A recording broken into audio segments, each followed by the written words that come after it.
What up, my freaks? RuinusInsight here with part 36 of my Total War Warhammer 3 modded Thorgrim Grudgebearer Old World campaign.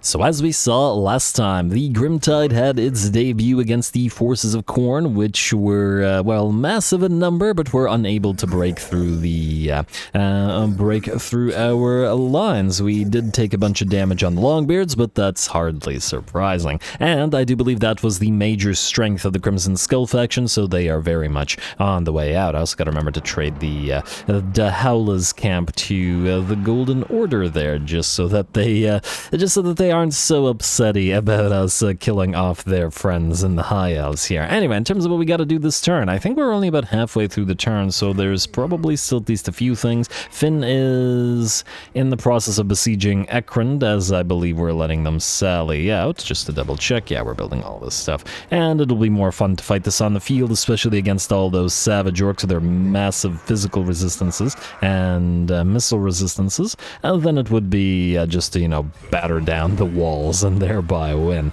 Anyway, that's Finn. Rearguard Asgal, you are waiting to transfer that engineer, so you can just keep on waiting. Kazran Grimbrow, I believe you are going to actually attack, and it looks like Ruinous Assault Spite is moving in to try to defend Urbimo. Zana Raynor is still there, but she's probably going to show up a little bit too late. So, let's get your points. Hack and slash for Kazran, and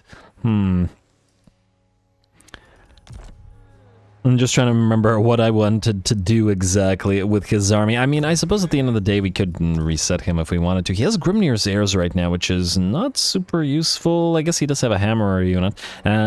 He doesn't have Fire and Fury. He doesn't. I mean, he just has a huge mix of random units. And I mean, at the end of the day, it does kind of make sense for Dowie Tactician. If you're going to use a mix of giant pile of units, it's better to use those guys. Though it's usually better to use a Rune Lord rather than a regular Lord for that purpose. But anyway, we have Blessed by Grugny. We have nobody really to take advantage of it anyway, as we don't have much in the way of rank 7s, so maybe we just keep giving you Obstinacy and then starting to move towards Deadly Onslaught. So get your Blade Shield. Below 100 melee defense, come on, that's not very dwarfen. Anyway, and go to Urbimo, please. Let's see what we got in terms of defenses there, and that will inform us as to whether we bother fighting or whether we just auto-resolve and then see about Aranessa afterwards.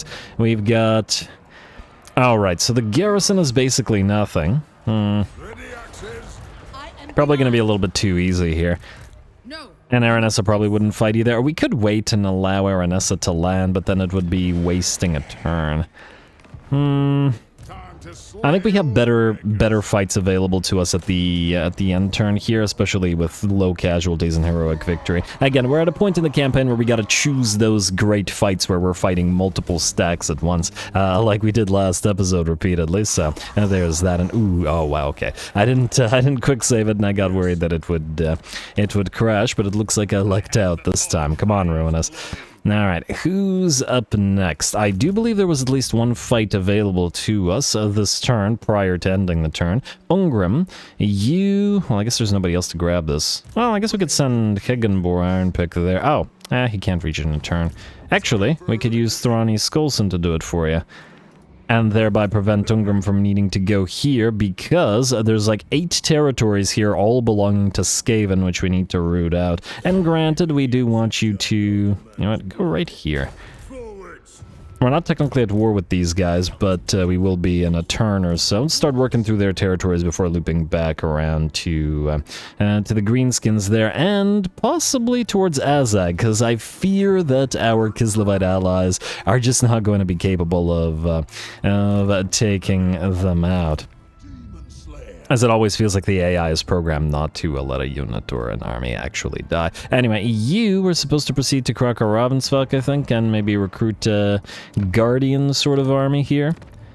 I mean, we got, well, no, we're probably better off using global recruitment because it's a yellow territory and it's going to take a while. Alright, fine. It'd be faster to just Yeah, it would be faster to just... So go right here into Karaz-a-Karak, which is part of this territory. I mean, it's not like we can really recruit anything here anyway, but just gather a few units, because Grimbrindle is not enough to watch the coastline and the mountains and proceed towards the Hell Pit. At least not yet. Jamek Doomtamer, you are looking for Chaos Dwarfs and kind of remain in that position. While we don't care for their territory, we certainly care about sort of wiping them out so that we don't have to deal with them. So I guess you are going to go in... I was about to say in camp stance, but it's actually probably a bad... or underway stance, but it's actually probably a bad idea, for the simple reason that this is a run-and-gun army, and it needs to have the ability to move. Hello, Drajarath the Ashen. You want to play with these guys, maybe? We'll see. Engineers, you've got a couple of points available to you. We could start moving towards We Are the Elite, but frankly, it'll be a long time until everybody's rank 7, so probably not as worth our time. Let's max out Requisition then on you, and then you can max out... yeah, Requisition as well. Alright, whoa. 1 point in Zipbar 42 pounders, and then Requisition. Alright, you almost got me there, Jamek. Anyway, who's up next? Herrick Grundadrek. You were besieging Morton's home because we expect them to sally out, so that's fine. Durgrim Burdrick, you are supposed to deliver to Mr. Thorek the Severguard with shields, and you're very much on the way, so keep going, just...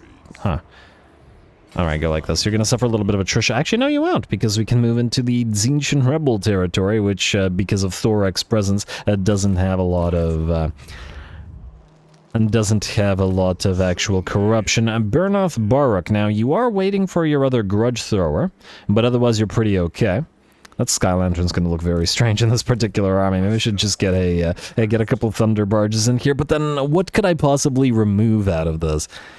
Don't get me wrong, the Thunder Barges and the Gyrocopters do make sense with this type of force. It's just, again, what the heck could I possibly remove here? The Engineers feel like they should be here. I mean, I guess we could remove the Hellstorm rocket batteries, but then, gotta use them somewhere. Alright, either way, that hasn't changed the fact that you're going to go into March stance. You're going to proceed this way as... oh, you also need Engineers. Oh, wow, you don't have... yeah, you really need Engineers. I did not realize I didn't get you those. Alright, we'll get those for you eventually. And then I guess we'll still have to figure out what we want to remove. Maybe the Sky Lantern doesn't have a place here. Yeah, it is a nice 20%, was it? Missile no, 10% missile resistance, 20 accuracy. There's 20 accuracy to the entire army, effectively. I'll think about it. Anyway, not something we need to deal with right now because we don't have any additional engineer capacity. Grimtide, you're fine. Mourngard, which one are you? Alright, you're this one, so you're actually in a decent position, so you can just stay there. Story Azrael, you have a fight. Yes, yes. Alright, so you are going to go up against the undead here. Not a crazy amount of them, admittedly. Let's level you up, and then let's see what the auto-resolve says.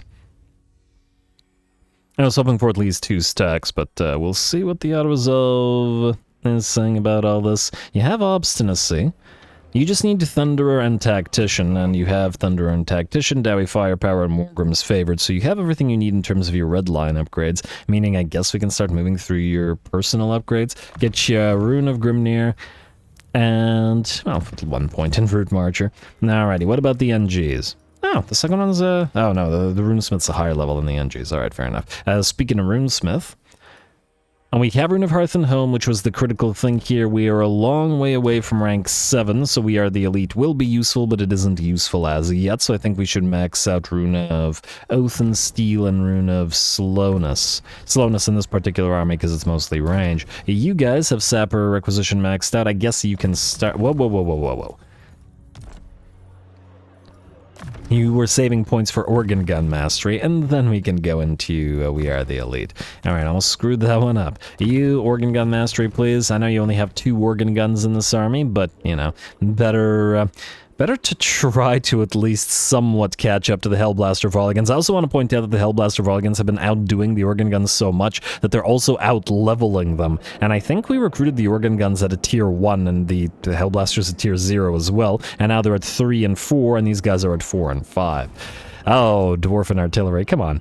Or at the very least, the Hellblaster outdoing organ gun. Anyway, let's see. Kedan Bachman, will you run? You'll not run. Really? I actually figured you would run, considering I think this is not worth our time. We've got such a good fight coming up in the form of the orcs, and yeah, we barely even took damage here, so there's no point. All right, attract replacements, and oh, I forgot to quick save again.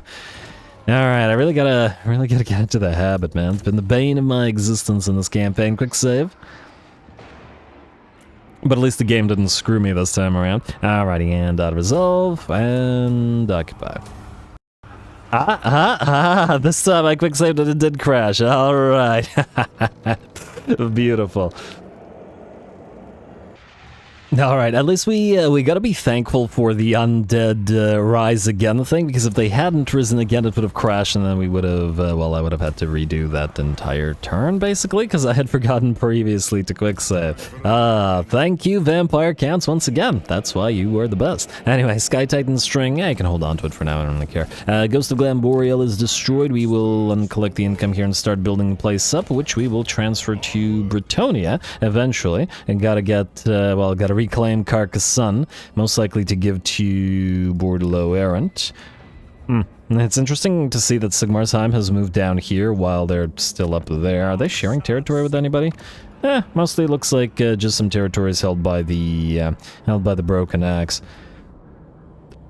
I wouldn't say that the Empire is doing better in Britonia than they are doing in Empire, but they kind of were, at least until we gave all of this back to Wissenland, and until we destroyed most of the Empire's enemies, at least to the south and northeast and east. But anyway, we'll work on the west as well. Anybody else we have to move? Anybody who's not besieging? Okay, not you. Wait, I already checked these guys. Okay, Ulfar and Orgrimling. Now you... Oh, hello. Hello. We have an army that's worth fighting. Yes, thank you. All right, let's level you up and let's get to get her. Let's get her. What are we gonna get here? Okay, so you have... Alright, I was gonna put Outriders in this army, but I never did. Well, whatever. Rune of Hearthenhome and Wardbreaker are the obvious picks here. We may as well move all the way through to strike the runes then while we're here as well. We don't have artillery in this army, as it's not artillery focused, so we don't get any use out of Morgrim's Favored or anything like that. We have not gone through Obstinacy, however, which the Ironbreakers will probably want. Runesmiths, we have Strike the Runes for you, and let's go all the way through to Rune Master. You have Sharpened Weapons, and now I guess you can... Well, let's get... Do we need Rune of Slowness in this particular army? Probably not. Let's start moving through to We Are the Elite. The engineers at least are going to be getting it very soon. And frankly, the relatively low armored Nangao Grenadiers are going to need it. You. Thane. We can increase the unit XP, and frankly, I think like that might actually be more valuable. So let's see, increase unit XP. I don't care about the post-battle loot anymore. You should have a Rune of Grimnir because it's great. Blade Master for 1 point is pretty darn worth our time, and might as well get Ancestral Grudge since we're about to be fighting Greenskins. Engineers, you guys can have Sapper, and We Are the Elite. We have no masteries that we can take advantage of here, which is a shame, but it is what it is. Oh, and that's another reason why we need multiple engineers in the mechanized army, because I mean, every single type of artillery, nearly every single type of artillery being represented in that army means that we get a lot of point value out of engineers. Anyway, We Are the Elite for you. Looks good to me. We could get your Rune of Grimnir, I guess. Like, so just for the missile resistance, if nothing else. You... Oh, I never leveled you up. My bad, dude. Break open the casks, Deadeye, Ballistics Calibration, Flash Bomb, Triangulation, 1 point in Requisition, 2 points in Zufbar, 42 pounders, and I guess start moving through Sapper. I'm going to assume that we have sufficient ammunition on the Ironbreakers, and if we don't, we can get another Ironbeard Thane to give them a little bit more if push comes to shove. We'll see. For now, though, we've got a solid little greenskin grey hag stack with a lot of monsters, and the interesting aspect of this being the fact that this army is bad at dealing with monsters. Plus, we've got probably massive amounts of fire resistance on the Lava Spider Rider archers, and yeah, it's at 75. Should be pretty interesting. Go. Wait, quick save. Ah, you already screwed me once, game. And go.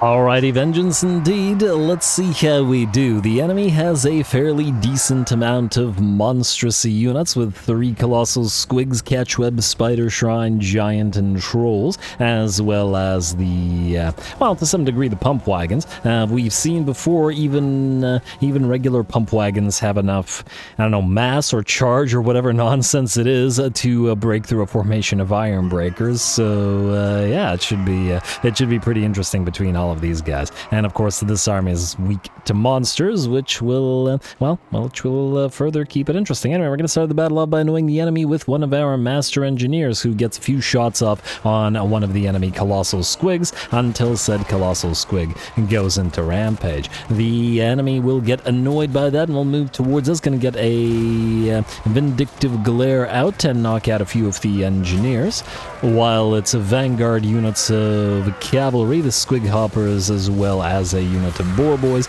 will charge towards us. Fortunately, a million explosions and the squigs unit is destroyed. Unfortunately, it looks like they allowed the boar boys, or at least some of the boar boys, to close the distance, and they still have half of their HP remaining, but we slow them down, the flash bomb, and then get yet another few volleys of explosions into them. Here come the big boys, the colossal squigs moving in, at least one of them barely spottable with all of the explosions hitting him, and fortunately colossal squigs are reasonably fragile and will collapse, or at least the first one will. The second one will get through and smash through the line of iron breakers into the Nangao grenadiers behind them, and the third one will do the same as well. Here come the big boys in general.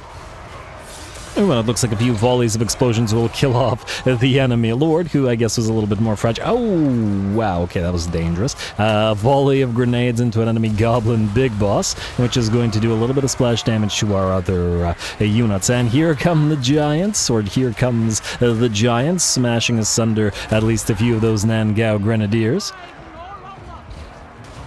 And the battle is well and truly joined. We're going to have to back the back line off. The engineers and the Nangao grenadiers get some of those heavens flashes out as well. Melee defense and melee attack dropping. And generally speaking, our iron breakers are still holding, but we need our grenade units to keep on grenading.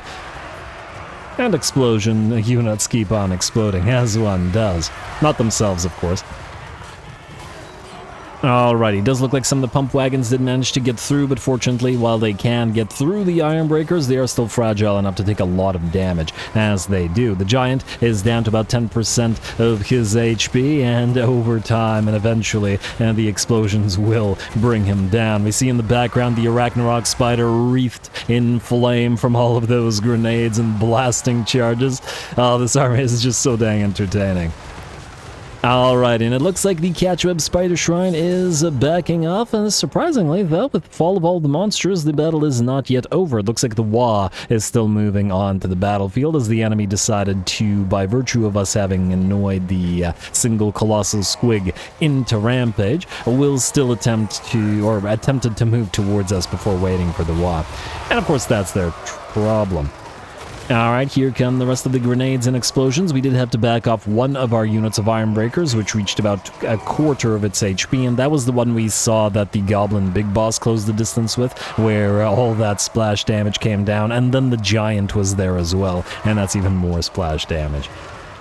All good though, certainly worth it to damage our unit in order to completely wipe out the first enemy stack. The spider will continue booking it on out of there, slowly but surely. Gonna get a little bit of a shootout with some of the enemy goblin archers, but that's a pretty horrible matchup for the poor little goblin archers versus our dwarven engineers.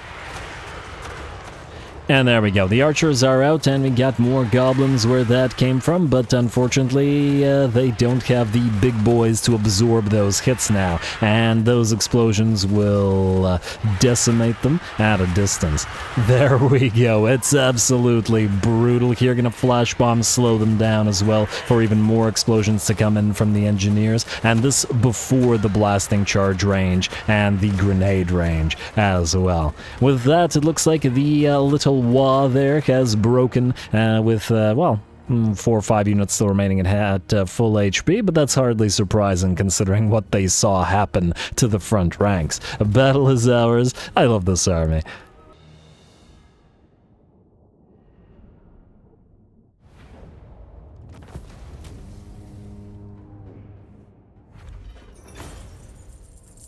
Alright, there we go. I really love this army. It's just so dang fun. And I really think it's a well-built army for the purpose of having fun, in the sense that normally 7 Iron Breakers would be way too much. Like, it's way too many elite troops. But by virtue of the fact that we purposely built an army that has effectively no way to deal with bigger units, it allows things like those giants, those Night Goblin, or not, the Colossal Squigs, basically any monstrous units, to close the distance with us, and keeps the army entertaining despite the use of those Iron Breakers. And I don't know, it's a really good example of this in my opinion. Now, one of our Iron Breakers did take heavy damage, partly by virtue of the giant attacking them, but the giant only actually killed one by the looks of it, and it was really the grenades that were trying to bring down the giant and their splash damage, killing off some of those Iron Breakers. Not to worry though, it's hardly a concern, as we'll simply attract replacements.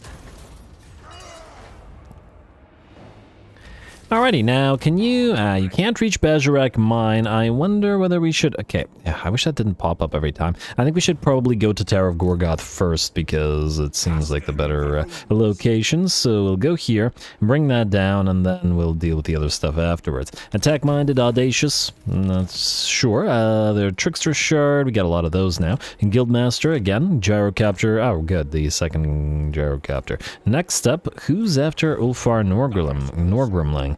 Really excited to end that turn. Replace Fire Slay. I don't think you need to move because you're waiting for another army to move on. And Throny Skolson, you're waiting for next turn to capture Sithas, although... Oh yeah, because you can't reach it. Yeah, fine, fair enough. Oldest. Ah, yes, Oldest. You... I mean, I guess you could get started on these guys. The real fight's going to be at the Monolith of Gutrot, which has a lot of decent stuff there.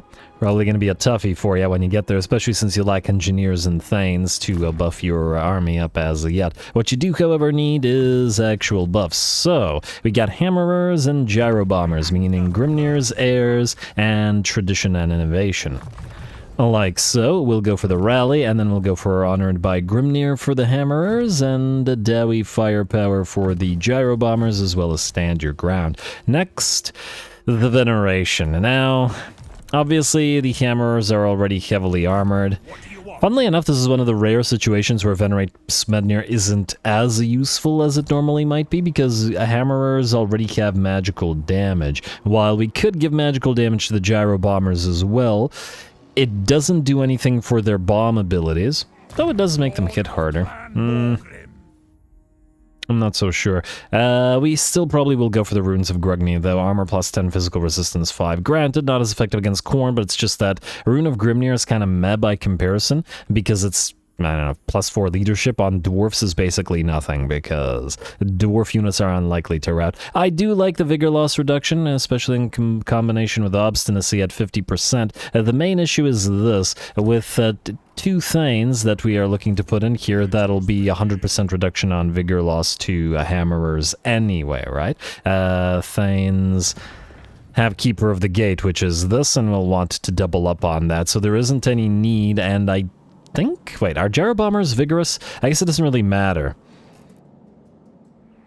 The Hammerers will be the ones that are getting tired, and yeah, as long... Yeah, so Gyro Bombers have perfect vigor, so there is no purpose to that, meaning Invoke Runes of Grugni is the only realistic one here. And I guess between Thugni... Oh. So basically our choice is between Thugni, which does nothing for us. I guess enemy wins a magic power reserve capacity minus 25 isn't horrible, but against Khorne it's useless. I guess then magical attacks for the Gyro Bombers is better than nothing, so we'll do that. Smednir yet again. Why is Smednir so superior? Anyway, a Rune Smith, or Rune Lord, you're gonna need Rune of Speed, obviously Oath and Steel, Wrath and Ruin, and I guess Damping. Slowness doesn't really matter to this army because it wants to be engaged in melee. Anyway, you are currently at war with Gistoshiotle. We will ask you to join the war then, just because we want to be friends. We'll join against Karnath's sons. And no, we're not going to take your money. What are we going to do? What are we going to do with the money? We have 2.3 million, and we make about close to $1 million per turn. Anyway, you head to the Monolith of Gutrot. And, oh! Valiant defeat, you say? I mean, I guess it is an incomplete army and it doesn't have its heroes to buff everything up and stuff. I guess that is then worthy of our attention and a fight. How does Feral Rage work for Gyro Bombers? Are you suggesting that if the Gyro Bomber goes into Feral Rage, it'll go into melee and then destroy itself? That would be not good. I guess we're about to find out. Quick save, and let's see what the hammers can do. This was Thorgrim's original army composition, or at least what I was intending for him, but it kind of changed over time, so I like that we brought it back here. Go.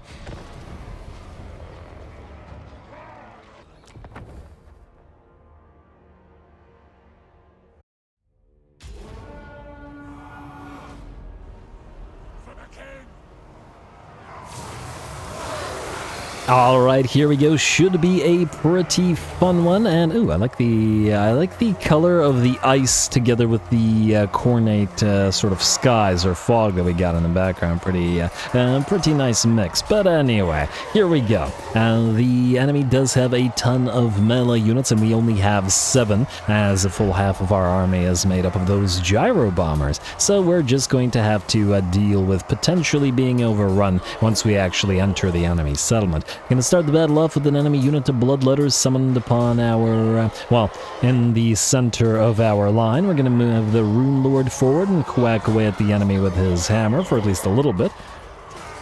And of course move the units of Everguard forward as well to help out. But even the summoned regular bloodletters are certainly a danger. We can see they've already taken about 15% of the HP off of that Rune Lord, and we still do have to be careful. They may not be exalted, but they still have enough armor piercing to threaten us.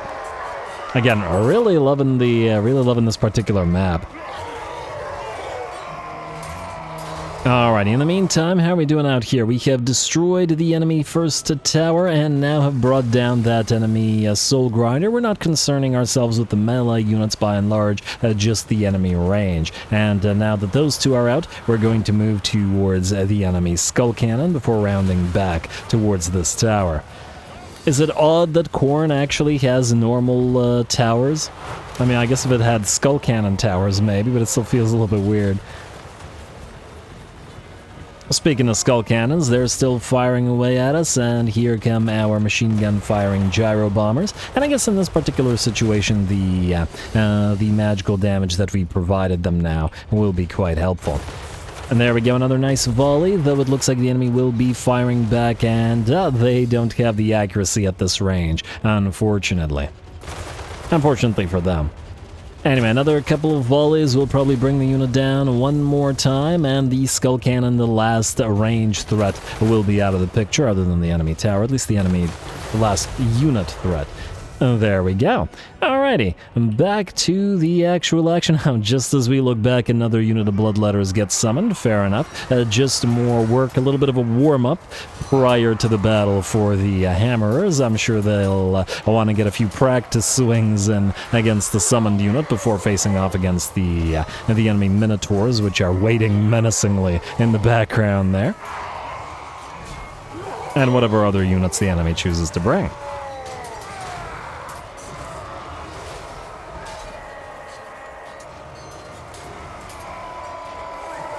Alrighty, not much to say about this, just letting the Everguard continue whacking away at these guys instead of just mobbing the enemy army, though it looks like our Rune Lord has reached 75% of his HP, and that has forced him to go into Feral Rage, and thus he's going to start marching towards the enemy. Oh, well, what can you do? I guess we're just going to have to join him with the rest of our hammerers until that rage dissipates, and there it goes. Now we just wait until the enemy is ready to play, and if they don't want to charge us, we'll be happy to charge them instead. Here come the hammerers, this time against the exalted bloodletters. And hopefully the enemy will come in with a lot more units than this.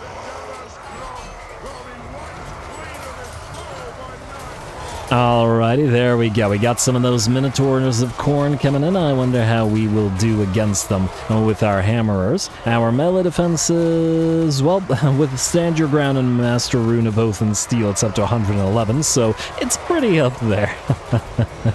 But once those abilities go away, we'll see. And we also have our first Gyro Bomber flying around, dropping bombs on the enemy. Blood Crushers, and going to take a few hits. Minotaur is going to take more. The Bloodletters, however, will suffer the most because they're the only non-large unit down there.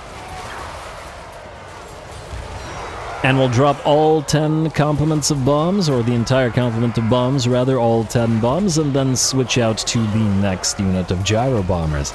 And this is essentially what I wanted out of this army, just to be able to drop bombs into droves of enemies as the hammerers hold the ground. I suppose it might be better to use Iron Breakers for this exact purpose, because they'll be tankier, well, the hammerers are a little bit more fun in terms of them actually being likely to get damaged in melee.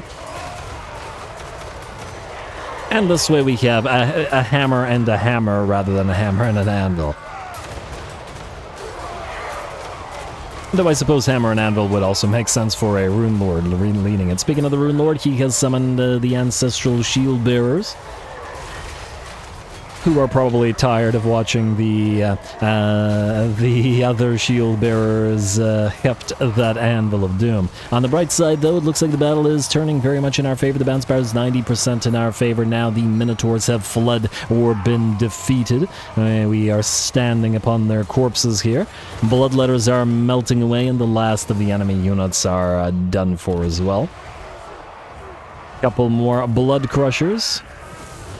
There we go. We'll melt, and with that, I do believe the battle is ours. A couple more units that are just waiting to fade away, and, well, we'll just drop a couple of bombs on them. For whatever reason, the enemy decided not to close the distance with its Blood Reapers, but we'll just speed them along by firing away with our gyrocopters, or gyro bombers, rather.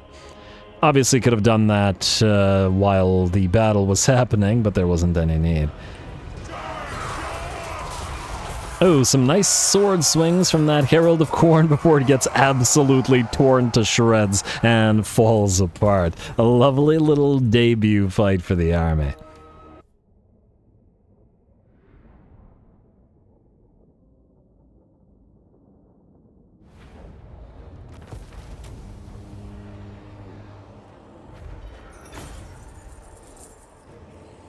Alright, there we go. Very nice. I can't wait to see what this army will look like when it faces off against more than one stack at a time, which is obviously the whole plan here. And it is nice to see those gyro bombers actually getting the opportunity to, you know, bomb enemies. It was originally the plan for Thorgrim, but his army became so strong that the Skyhammer and the other two gyro bombers never really get the chance to do too much in the way of bombing runs, except on the occasional enemy range unit while Thorgrim fights in the melee. Here, hopefully, we have such a small complement of melee troops that we will essentially, when facing off against multiple enemy stacks, we'll be able to just do a big old bombing run. And we can also see the difference with the kills and damage dealt by the bombers that were just floating around firing off their machine guns versus the ones that were dropping bombs, which was these two. 311 kills, 70,000 damage, and 174 and 50,000 damage.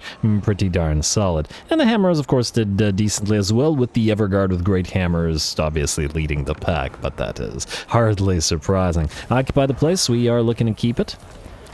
And we just gotta grab Monolith of Ingvar as well, and then figure out where these guys are gonna go, and, well, they should give us those, that dual stack that we've been hankering for. You also racked up 5 levels from that fight, which is pretty decent. May as well move you through Forge Fire, and then Wardbreaker, Rune of Hearth and Home, and, well, try to get us close to Ruinous, or strike the runes as we can. Lovely.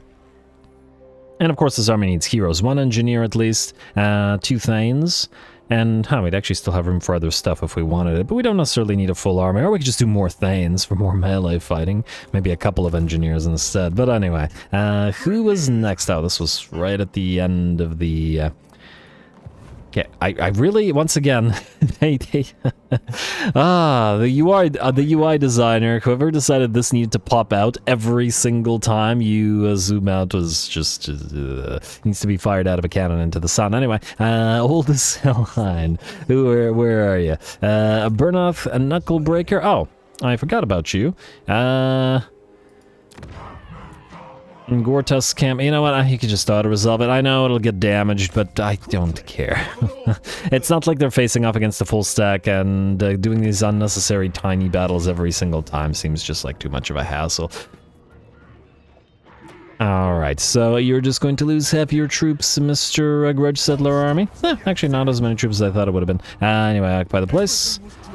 And a Trickster's Helm, but not for you. You can move down to Splintered Bone Camp, because I'm willing to bet you can't take Grunty Mingle, but that's okay, because Finnark Andraskelson is nearby anyway. You can, I guess, also immediately level up, and we can delete this, and we can build a defensive structure, because we are sort of building defensive, or defended territories in the parts of the Badlands that we are looking to keep.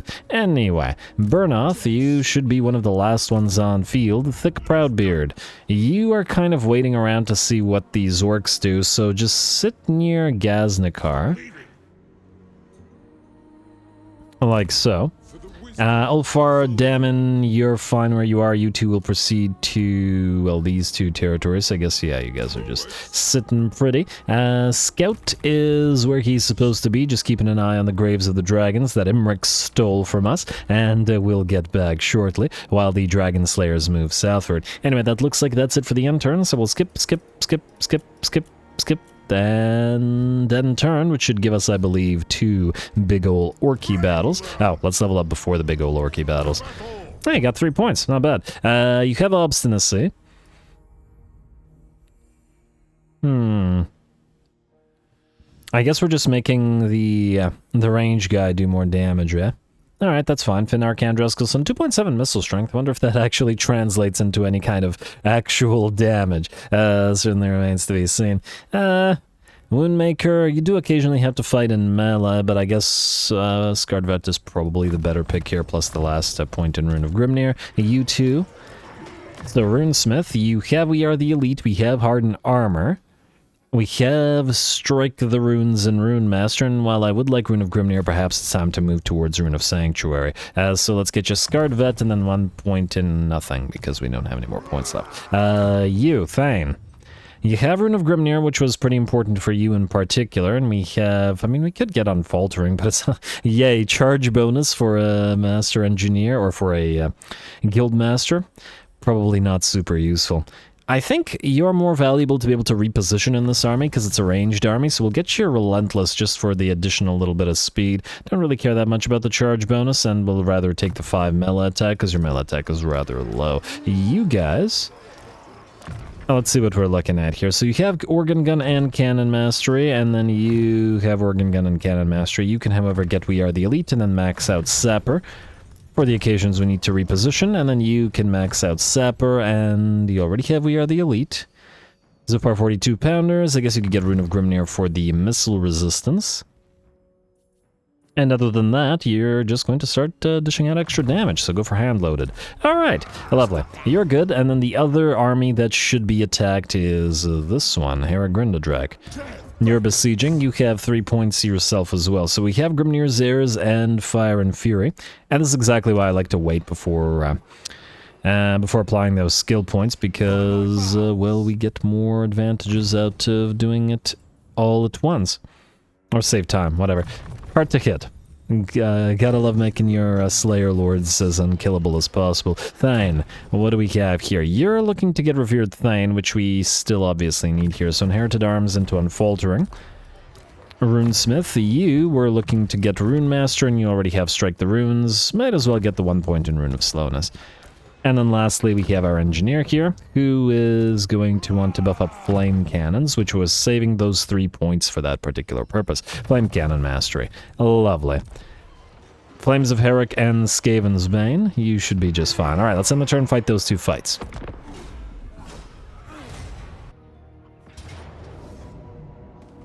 Oh, maybe 3 fights, because I completely forgot about this. Dwinbar Ranulfson and... Oh, right, we were besieging this, and I was wondering whether we would be better off fighting it on the...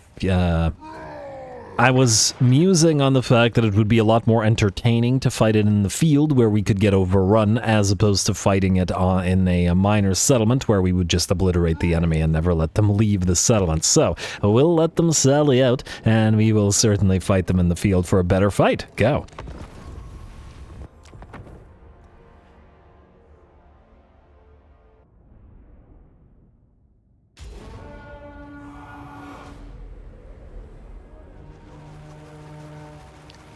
Alright, well, I looked in the wrong place, so no speech from Dwinbar Ranulfson, unfortunately, but, well, that's alright. Anyway, here we go. We've set up, close to this, I don't know, pile of geysers or whatever.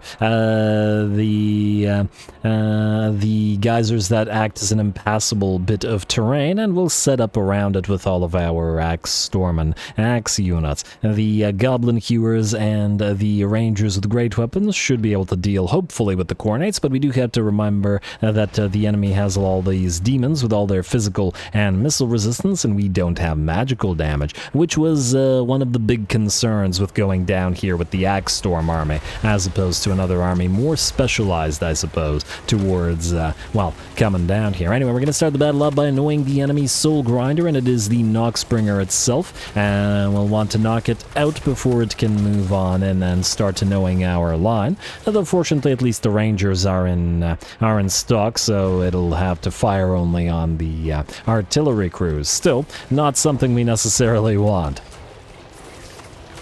Unfortunately for us, the enemy does have a fair few of those units of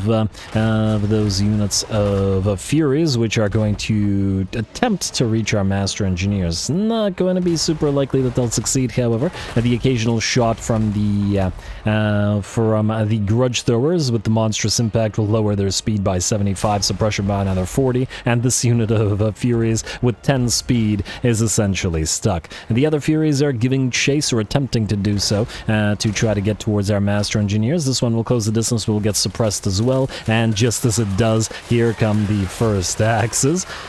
There we go, felling all those Furies out of the sky. Once again, I don't know why it is, but to me at least, it's so much more entertaining watching the throwing axes bring units down than it is Quarrelers or, well, just arrow units in general.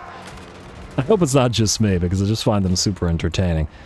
Again, it might be because, at least in part, because of their short range and the fact that they deal massive amounts of damage at short range, and it's a lot more risky as the enemy has more chances to close. Anyway, the enemy army is still on the approach. Nurgle armies are slow at the best of times, and made all the slower by the fact that we're launching those Grudge Thrower monstrous impact projectiles at them. And with those Furies by and large taken care of, the Noxbringer will continue to be under fire from our Master Engineers, who, on top of it, have that frostbite on it and will slow it down, or were slowing it down.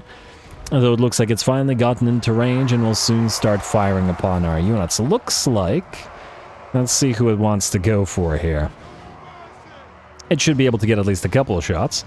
Oh, and it looks like the enemy's vanguard is on the approach, a unit of Plague Toads. I fear that they're going to have a pretty bad time here. There we go. Plague Toads are fairly fragile, and we have a ton of damage on those axes, magical damage or not. I gotta remember to put a... I don't think I put a Lichbone Pen into this army, did I? Should probably look to do one. So that at least one of the Rangers has magical damage on them. Anyway, here comes another unit of Plague Toads. Those second unit of Furies are coming in as well, but just like the first Furies were knocked out of the sky, the Toads will be hammered or axed into the ground, and the second unit of Furies will get torn to shreds. Beautiful.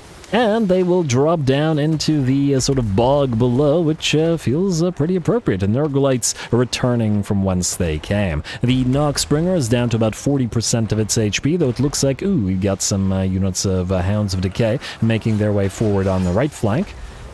Again, looking really appropriate with all of those noxious Nurglite pools as they attempt to make their way towards us. But still eating axe after axe after axe, and the same goes for yet another unit of Plague Toads. Still, the enemy are starting to get closer here. And, ooh, hello, it's the Frolicking Bubonicers and the enemy lord as well, although he's, I don't think he's gonna make it, guys. There we go. Poor lord will melt away. There is a tide of Nurglings heading towards us. But it looks like Nurglings don't like axes much more than they like fire or medicine or whatever. And it looks like that Nurgling unit will be destroyed. Time to make our way back towards us with our Master Engineers. We've been firing away without access to the aura buffs from the Master Engineer, the Prospector Spyglass, or the access to the Ballistics Calibration, which I think it's about time for. Especially as the enemy continues to close. Ooh, we got some Forsaken and some Spawn and Nurgle over on the right flank. And depending, ooh, looks like the Chaos Spawn will actually make their way forward because we were too focused on killing off the Forsaken, and these guys approached from behind that tree. Good for them.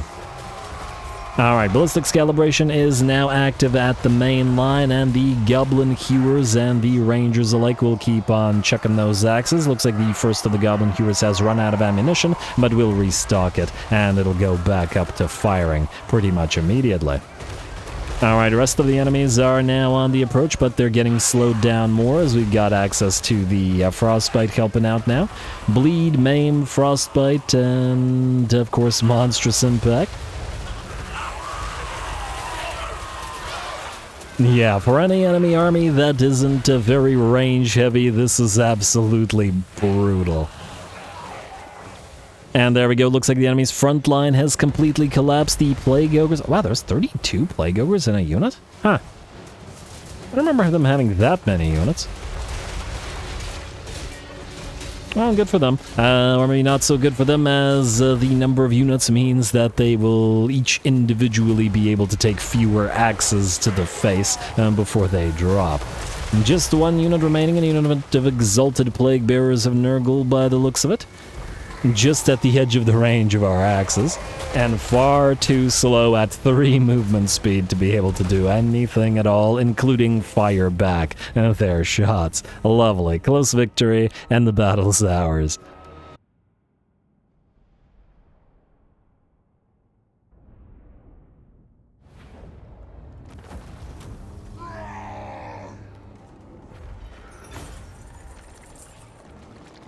There we go, man. This became such a nasty army over the course of the campaign, starting as one of our earlier armies, one of our earliest armies after the Fire Army. Lovely.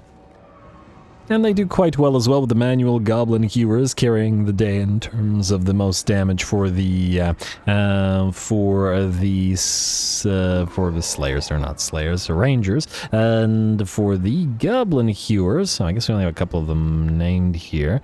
And looks like it's one of the unnamed ones. Well, good for it. Anyway, and this, keep in mind that this army does not have magical damage, unlike a lot of our other armies do. So the demonic units were still able to take advantage of the massive amount of resistances or physical resistances they have here. And, well, I guess you can overwhelm any amount of physical resistance with the judicious application of enough axes. Anyway, a lovely little fight, and I guess we'll occupy... Did I quick save? I hope I did.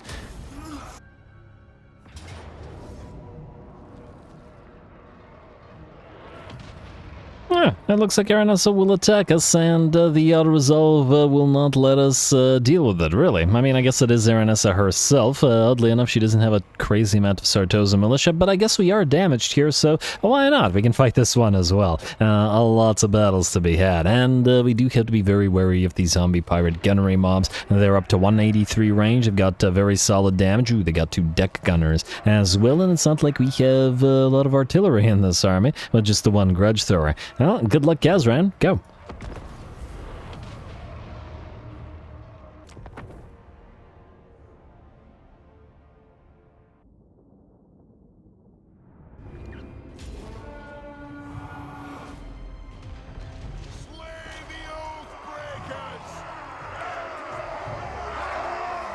Alrighty, slay the Oathbreakers indeed. Everybody's an Oathbreaker apparently, because we like to say this at pretty much every single enemy that they come across. Though I hesitate to wonder as to what oath they might have had with, I don't know, with us. Especially for a lot of factions. Are you making oaths with Chaos factions? Or are they just oath breakers from breaking other oaths of some kind that you, Dowie, have somehow heard about? I'm not sure. Anyway, should be a pretty interesting fight, I'd wager. We are a damaged army due to the auto-resolve, and obviously we have limited buffs as this isn't a real army. It's just a smattering of random troops that we got in the Confederation from Mr. Karaz Grimhammer. And, well, he is now level 37 after having done some work.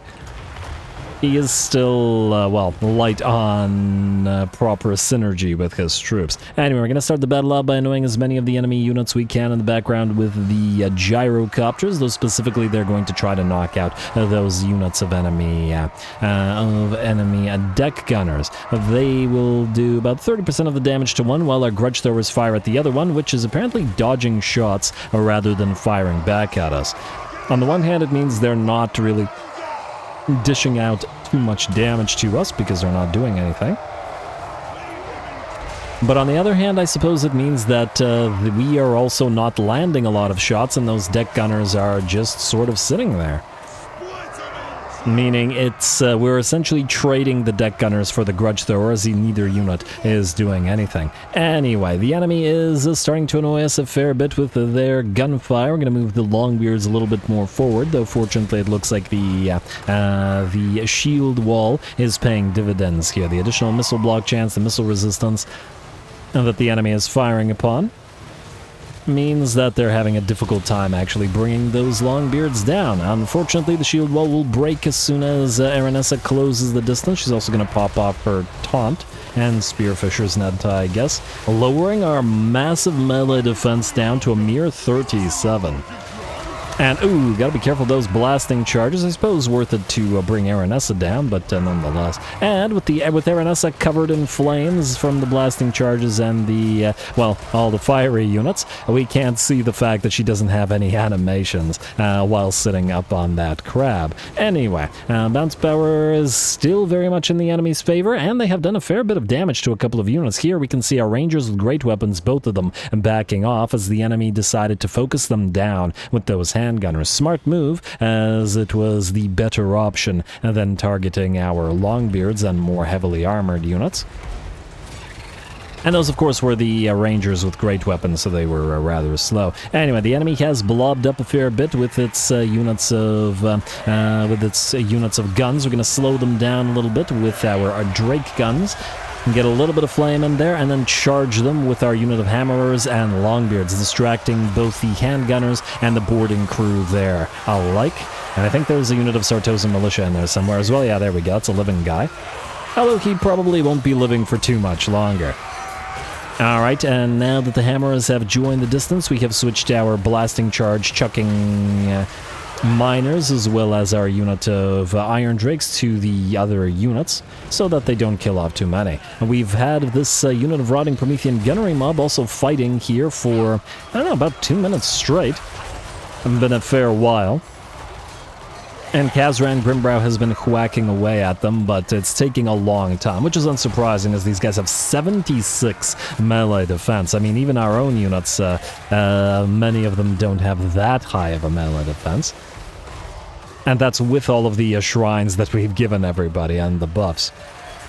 Can't underestimate those rotting Promethean gunnery mobs. They're such fantastic units. Anyway, the hammerers and the Longbeards have torn through those 4 units of boarding crew, handgunners, and Sartosa militia. The balance of power has shifted to about 50% in our favor. Does look like the enemy mortars have been knocked out by our gyrocopters, and we are still working on those darn deck guns.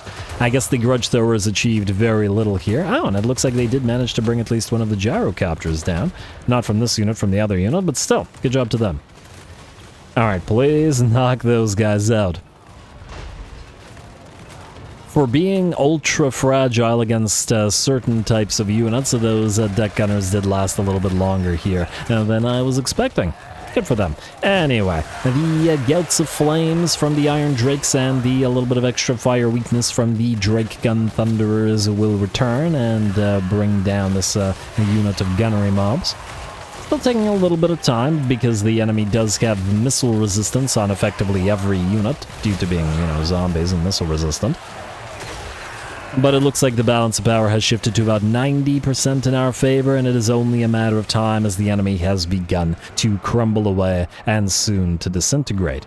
And I think there's one unit of Sartosa Militia that's actually just straight up running away, but yeah, that's about as expected. There we go, just gotta reach that last enemy gunnery weight, which is still on field. Unfortunately, those hammerers are still around after taking many a hit and while closing the distance with the enemy.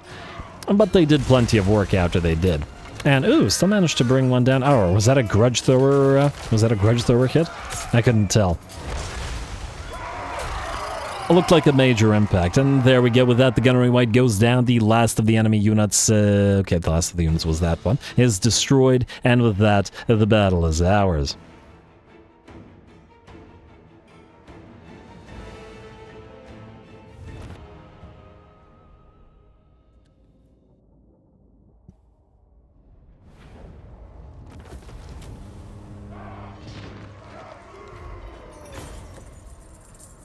Alright, that was actually a really fun fight. Gotta be thankful for our Nessa for actually attacking us rather than backing out and trying to take advantage of the fact that we came into the fight already damaged from the auto-resolve. And we took a fair bit of damage from, well, unsurprisingly, her range units, the zombie-powered gunnery mobs, a couple of the boarding crew, and really good work from those rotting Prometheans, which admittedly always do good work, or at least the gunnery mob rotting Promethean variant. And it took us a while and bonking them with Kazra and a bunch of other units until they were ready to go. Our own fragile, close-range units were the ones that took the most damage, the miners with blasting charges and the rangers with throwing axes, and that's hardly surprising. Hammerers here probably did a lot of good work and are also the highest rank for following the Iron Drakes and those useful flamethrowers of theirs. We'll heal up just in case.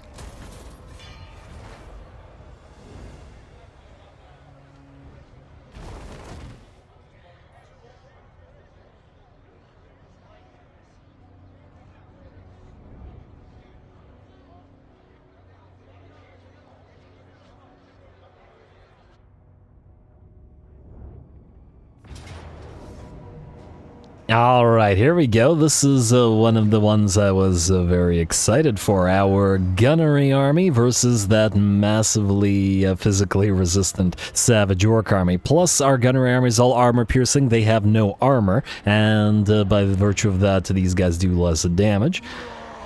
Which will be pretty interesting. That wasn't very clear, in the sense that armor-piercing units generally or often have a lower missile strength than, well, at least armor-piercing missile strength. Like if we had a bunch of Quarrelers firing at the unarmored units, they'd probably kill them a little bit faster than the Thunderers would, as what I'm getting at. But, well, we'll see just how fast everybody can handle themselves here. They're going to need, well, they're going to need a lot of work. Go. Wait. Quick save. Then go. Excited to see a rogue idol filled by our cannons, if we can manage to do so. What's the physical... Okay, its physical resistance isn't anything crazy. It does have a decent amount of HP, though. Go.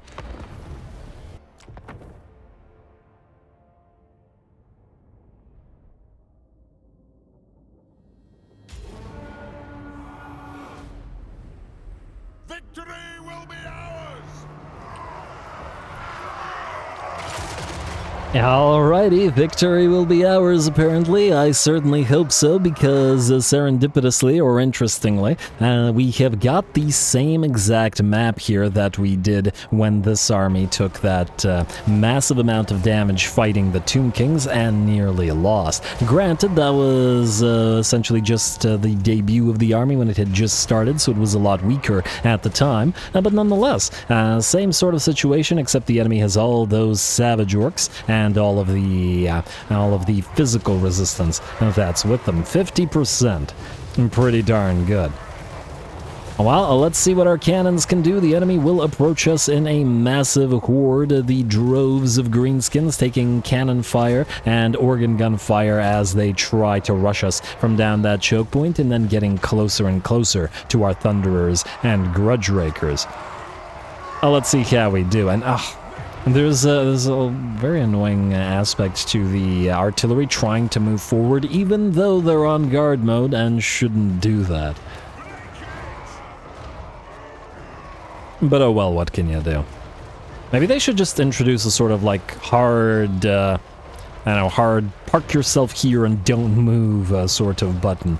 Because, yeah, but anyway.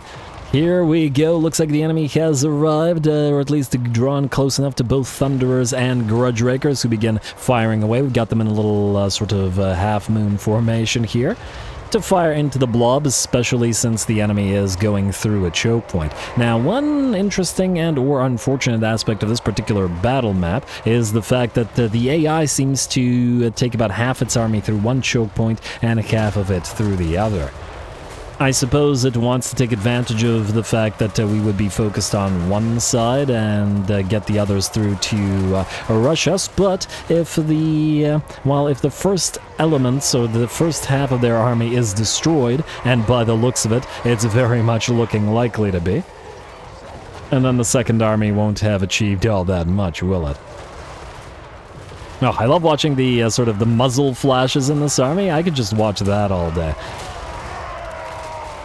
Absolutely beautiful. And bounce power has shifted to about 60% in our favor. Not a crazy amount as yet, simply because the enemy still has plenty of units where that came from approaching from the other side, but it looks like the enemy has absolutely failed to go past this choke point, and I don't believe any single unit has made it close to our battle line, this physical resistance or not. The giant is still up, but I don't imagine it'll be up for much longer. It's had a heck of a time attempting to approach us, as it was being constantly knocked down by the cannons. And there we go, the Lord has been sniped. The Savage Orcs are on the retreat, and that means we can speed it up and then start repositioning ourselves to fighting this other army here. Alright, get a few more volleys off just to make sure that the enemy units that are routing and not shattered do shatter. And then it's time to reposition and fire on a few more critical targets. We got plenty more boar boys, pump wagons, giant, that rogue idol here as well.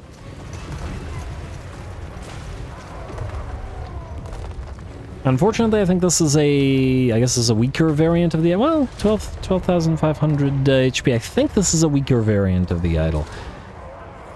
Gotta double check how the rogue idols work exactly, or the savage rogue idols rather, work exactly, and where's that, cause I'm pretty sure that there's like various variants of them where they hit harder, they get more HP, bigger stats, etc, but I don't remember what it's based off of, like what you actually have to do to get that happening. Either way, the enemies are simply forming up over on this side, waiting for the rest of their units to make it through the choke point, and unfortunately for them, that means, well, a little bit of free fire into, well, first the enemy Black Orcs here, which had a pretty bad time of it.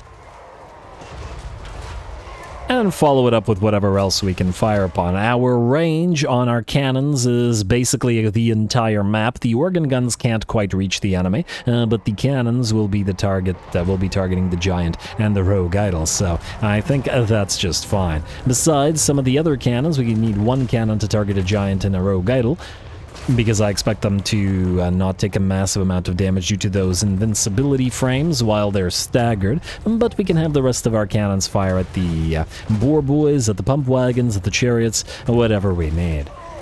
Alright, and it looks like as the enemy starts approaching us, it does mean that our organ guns will begin to fire as well. The rogue idol is down to about half of its HP. The giant is, well, the giant isn't really harmed, but the giant has a massive amount of missile resistance, which the rogue idol comparatively does not. Only 10% physical resistance as well. Really not that much in terms of resistances compared to the rest of the army, which is going to be unfortunate for it. Alrighty, and the enemy still has a long way to travel to get towards us. I think we've actually gotten the first casualty on the map here. An organ gun got hit by one of our own cannons because it was too close to them, and so far that was the only casualty on our side. Well, just keep firing away as the enemy approaches. I do believe the rogue idol has toppled and crumbled. It looks like the boar boys are having an equally bad time attempting to reach us. Let's see if they can actually get to our line of the Thunderers this time around.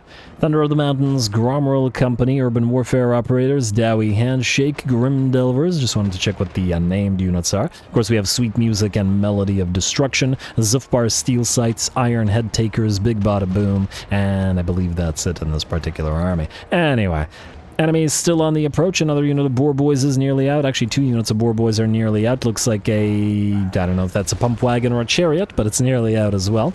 And would you look at that? It looks like our first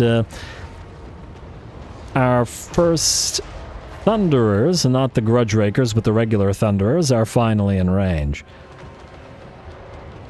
Black Orcs are out rather quickly, all that armor-piercing damage, and while they can block decent amount of shots, they don't have the resistances of the Savage Orcs, and it looks like the enemy realizes that it had absolutely no hope here, and will break and give the battle to us. Lovely. Worked out pretty darn well, enjoying this particular gunnery army as well. Sometimes more when the enemy does have the opportunity to reach our melee line or our Grudge Raker line, which has happened in most of the previous battles, but didn't happen here. And the choke points really worked out well.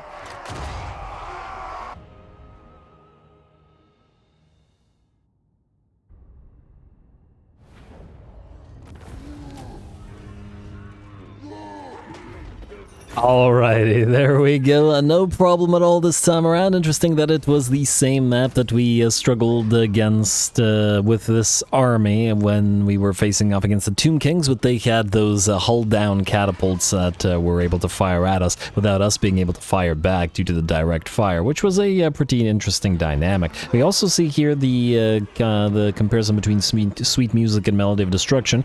Because Sweet Music currently holds the Rune of Penetration, it did considerably more in the way of damage and kills, which, well, perhaps unsurprising. The penetration in particular on that organ gun is really, really nice. Still annoying that we can't put multiple copies of the same rune in an army, because it would be nice to have multiple runes of penetration, for example, in an organ gun heavy army. Still, it looks like by and large the cannons did well, the organ guns did well, I think it was the artillery's show this time around. Usually in this army, the Thunderers and Grudge Raker Thunderers all do a little bit more work than the artillery do, but here, the artillery were able to destroy the enemy as they marched on down those choke points. Lovely.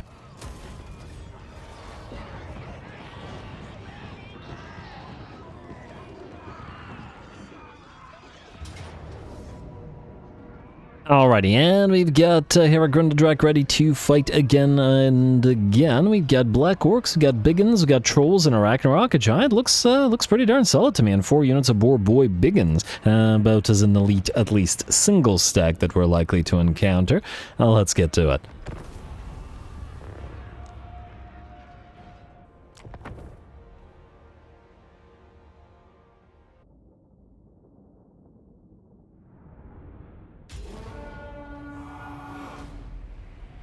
Kill trolls, giants, dragons, a greater demon or two. Let's see what surprises today. I mean, sure, Herrick has killed all of those things, but his legend was from fighting the Skaven, so probably should at least mention killing a few 100,000 of those. Anyway, here we go. We're going to start the battle off with the Fire Slayers by having our Slayer Pirates fire away at the enemy and do a little bit of that good old-fashioned running and gunning. They do have fire support in the form of the flame cannons, and will, of course, lend their own fire to the critical targets that they can target. Luckily for us, the orcs are reasonably slow, at least compared to the Slayer Pirates, which are at, let's see, 61 speed. Dang, these are some quick-running dwarfs. We certainly got, I mean, now it feels like fast for a dwarf is quite appropriate. They run nearly twice as fast as a standard infantry unit. I don't even mean dwarfen infantry unit, I mean just generally. Anyway, we've done a little bit of running and gunning, but as we saw there, we now separate from the sort of main line so that our Iron Drakes and our Engineers can fire forward, and the Slayer Pirates are not going to interfere. Besides, the enemy has moved 4 cavalry units to our flanks, and we're going to have to shadow them them with the Slayers. Reasonably certain that we can hold the main line now that we've done so much damage to them, but we certainly don't want the boar boys chasing us. And so the Slayers will deal. Looks like the enemy Black Orc Big Boss is in very bad shape and will melt away under fire from those Iron Drakes. The Giant and the Ragnarok Spider are in similarly bad shape, and it looks like we're getting ready to charge those units of Boar Boys on both sides. Units of Slayers, Grudge Settler Slayers, close the distance with both of them, and we'll distract them and apply that lovely cavalry bane to them as well. This will also allow the the Slayer Pirates to move on to their flanks, and then start cutting apart the isolated units on the flanks and firing into the enemy's flanks as well, and knocking out those Boar Boys in droves. Looks like this unit has already been obliterated by the combination of the Slayers, Grudge Settlers. 29 kills, pretty solid. And the other Slayer Pirates, and this one attempted to charge us but got slowed down by the flash bomb by Flammable, reduced their speed to 14, and then gunned down, and their charge stopped by Herrick Grundadrak himself. And there we go, with the Boar Boys having failed to achieve anything, I saw something floating up there, I guess a dead unit, whatever. With the Boar Boys having failed to achieve anything, that was the last hurrah that the enemy army had, and it looks like the battle is ours. Pretty enjoyable tactic, I think, to this army, with the running and gunning with the Slayer Pirates, and then repositioning and then fighting the enemy as they approach. Now that we've got Slayer Pirates moving so darn quick, they can act as essentially pseudo-missile cap, which is yet another enjoyable aspect of the Slayer Pirates. I'm so glad they added them. Other than not counting the flame units, they're basically my favorite unit in the Dwarfen. Man, but then there's Iron Drakes. Well, generally, you know what? The Dwarfen roster has so dang many fun units.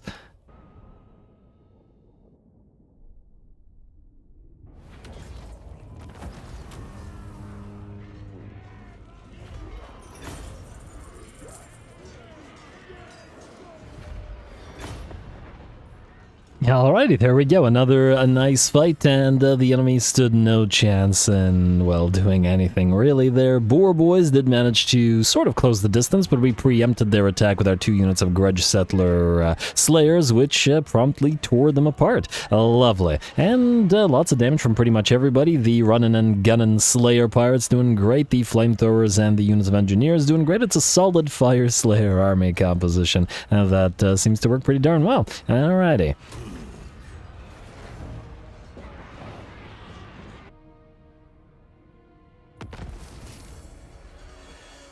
Ooh, alrighty, there we go. A heck of an end turn. And enemy killed in battle, Talisman Preservation, all those lovely blue items that we got permanently. Now, Herrick Grundadrak, yeah, you can hold on to the Executioner's Axe, I don't mind. Stonemason, Settlement Lost, Jurgen Mort. Oh, right, that's just the Chaos Dwarfs. Trickster's cult discovered. Let's burn that down, shall we? Lovely. Gambler's Armor, ready for duty, somebody. Technology researched, physical resistance for hammers and iron breakers, nice. Trickster's cult destroyed, and, it looks like that was not the last Trickster's cult. I wonder if the next one's up here in Clam. Go to Clam. Alright, with the characters gone, it's going to be minus 16 only, but who knows. Alright, let's grab Clam and then colonize it, and then we'll see if that has the last of the Trickster's cults in this particular location. Anyway, folks, with that, we're out of time, and ooh, 980,000 gold per turn, so close to 1 million. Looks like we'll be able to reach it over our next end turn. Anyway, as I was saying, we are out of time, and I'm going to call the episode here, especially since I have to now go over the 6 battles that we have and cinematic them up, so yeah, a fair bit of effort there. And next time, we continue to, well, advance pretty much everywhere. I do believe we will at the very least be able to, well, actually, I was about to say wipe out the, wipe out these guys and start heading north towards Skaven Blight, but I don't think it'll be with you. Brock Ironpick is ready, though, so he can go there. He just needs his, he just needs a couple of Thanes, and then he'll be good to go. Or a Thane and an Engineer, I haven't decided. And get that minor army underway. We are also advancing towards the Skaven territories here with Story Azrael, though he is waiting for his Quarrelers and does need to be careful until he has the Grudge Settler variant. Burnoth Barak is going that way as well. Sans Engineers for now, but he'll have those eventually. We are also... Ooh, we could probably... Wait, let me just see here. Hey, Deck. Oh, we should probably build a military structure here. It'll take 3 turns just to make this place worth a little bit more to these guys. Here, just out of curiosity. 163. So the main thing I want to do is trade these territories away from Wissenland and Non. Give Talabekland to Reichland, and then give all of this to... This will make Reichland take a lot of territory. The thing is, it's going to take a long time to get up here, and I'd rather give Reichland some territory before we make our way up there. And hey, maybe that way they'll be able to fight for some of it at least themselves. Who knows? So yeah. Anyway, I wanted just to see if Wiedebach, Zutzen, Kemperbad, any of those were tradable for this. Let's see. Zutzen is just barely. What about Wiedebach? No, not so much. Worth too much. What about Kemperbad? Kemperbad is actually part of the 7.5. That would be immediately part of the Empire territory because they are holding Grunberg here. Alright, you know what? I will think about it. I'll probably do some settlement swapping between the episodes, and then we also have to trade something for Talabayam to... Man, this tier 5, would it be unfortunate for these guys to lose a full tier 5 territory? I'll think about it. We'll figure it out. Just slowly over time keep giving them back their territories until hopefully they're ready to do work themselves. Anyway, more Dawi to come, so stay tuned. If you leave those likes in the comments below, as they'll determine how long this campaign continues to run for. All glory. Hey. Where are you going? Crow's Edge and... No, these are new territories, so they're not defended. Might have to send Bellegar this way just so that these guys don't annoy us here. Also, before I forget, you can now auto-resolve Pillar of Bones, so let's just do that real quick. Since you've already defeated Carnalster, who is somehow back up to 90% HP. What the heck? He was banished. I mean, I guess he got reforged, but we defeated him in battle, so he came back with 95% HP while besieged. What is this game? Anyway, auto-resolve. I suppose it doesn't matter much. You're not coming back from that one, sir. Occupy. Alrighty, anyway, as I was saying, all the end episode stuff, all glory to the algorithm, and thanks for watching.